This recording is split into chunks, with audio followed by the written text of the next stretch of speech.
Saiu o trailer da segunda temporada de Titãs, que estreia dia 6 de setembro na Netflix. Vocês pediram pra eu trazer uma análise pra vocês e, logicamente, estou aqui pra isso. Vem comigo e bora tentar tirar alguma conclusão desse trailer. Vamos lá!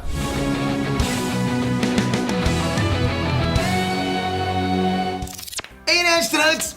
Peter aqui! Parece que a série dos Titãs colheu bons frutos aí da primeira temporada. Quem diria que aqueles visuais que todo mundo torceu o nariz, né, seriam compensados por uma série que não poupou violência? Foi bacana essa compensação. Ah, aqueles visuais não estavam lá, você percebeu, né? Mas essa segunda temporada não só foi anunciada, como agora deu um gostinho do que vem por aí, com o trailer divulgado alguns dias atrás. Então, antes de analisar o trailer em si, já manda o seu like, capricha, porque você é fã da DC, assim como o Joe. E a gente junto faz essa química bacana, no bom sentido, lógico. Então, deixa seu joinha, tamo junto sempre, obrigado de coração, vamos lá.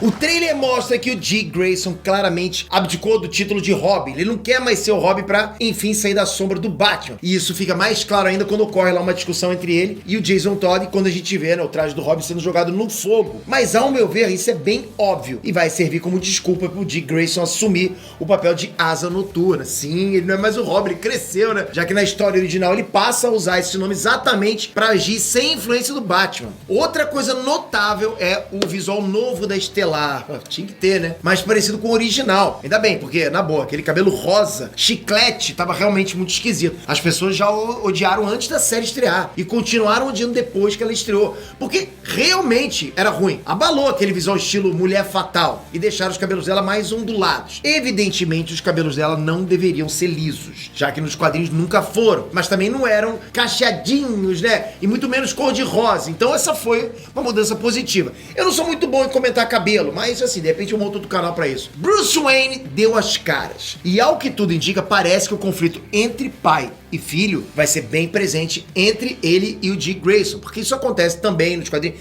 Tem toda essa história entre os dois, né? Pegou o garotinho bem molequinho, no bom sentido, né? Cuidou dele, né? Enfim, mas no geral, me parece que todos os problemas da primeira temporada que eram gerados basicamente por falta de bom senso, eles finalmente resolveram. E veja bem, galera, eu disse falta de criatividade, não falta de recursos. Não fazer a Estelar voar é falta de recurso. Não fazer o Dick Grayson andar numa baita moto super tecnológica, como se fosse a versão dele do Batmóvel, é falta de recurso. E a gente sabe que essa série tá sendo feita com baixo orçamento. Mas fazer aqueles visuais estranhos da primeira temporada e não colocar nenhum vilão realmente importante, realmente carismático, aí não, né? Não tem nada a ver com recurso, não tem a ver com dinheiro. Tem a ver com bom senso, com ideia, criatividade. E por falar em vilões confirmados, Slade Wilson tá perfeito. Ao menos com o visual de Deathstroke. Particularmente achei o ator meio franzino, mas eu tô pouco me importando pra como ele é sem armadura, né? Eu quero ver ele com armadura, atuando como Deathstroke e tretando lá com o Robin. Um outro vilão que me chama muita atenção é um cara de armadura que tem um círculo de energia no peito. Eu posso estar equivocado, mas eu acredito que ele seja aquele vilão do desenho dos Jovens Titãs que acidentalmente leva a Estelar para um futuro onde os Titãs não estão mais juntos. Ao menos é o que o visual entrega. Pode até ser outro, mas assim, levando em conta que esse foi um vilão muito marcante no desenho, eu adoraria que ele fosse aproveitado na série. Mas de todas as coisas que a gente pode notar com esse trailer é que finalmente os jovens heróis estão se tornando os titãs propriamente ditos. Ou seja, começando a se organizar como uma equipe.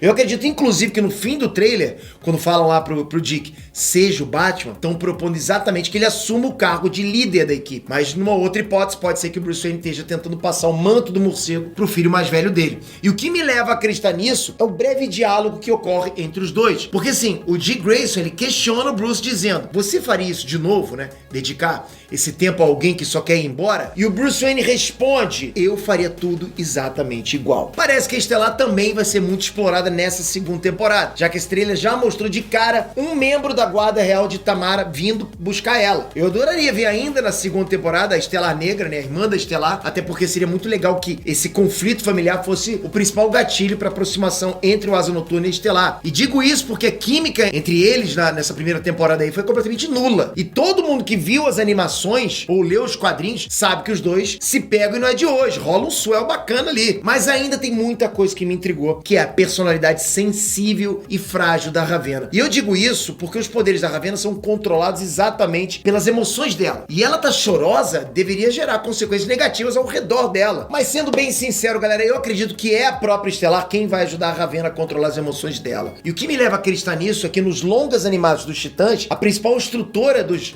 dos mais jovens é exatamente a Estelar. Fora o fato de que o planeta Tamaran, o planeta natal da Estelar, é governado exatamente através das emoções. Mas uma coisa eu ainda não consigo opinar muito é sobre o Superboy, né? Mas o fato dele, logo de cara, buscar uma camisa com o S do Superman, talvez indique que ele almeja aí exatamente se aproximar do Superman para aprender sobre a natureza dos poderes kryptonianos. E aliás, vale ressaltar que o Superboy é um clone criado a partir de células do Superman e células do Lex Luthor. Então será que a gente pode ver esses dois ainda na segunda temporada? Sei lá, nem que seja de relance? Eu, logicamente, vou esperar pra ver. Mas que eu gostaria que isso acontecesse, pode ter certeza, com certeza eu gostaria muito.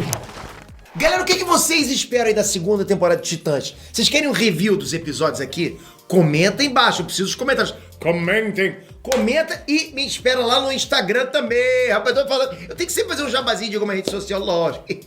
E não esquece o joinha. Joinha aqui embaixo, ó, clica aqui. Obrigado. Tô voltando com mais um vídeo já. Então, se inscreve no canal clicando aqui e já eu tô aqui. Por isso tem que ativar o sininho pra você saber qual o vídeo que vai chegar. Obrigado de coração, tamo junto sempre. Até a próxima, galera. Fui!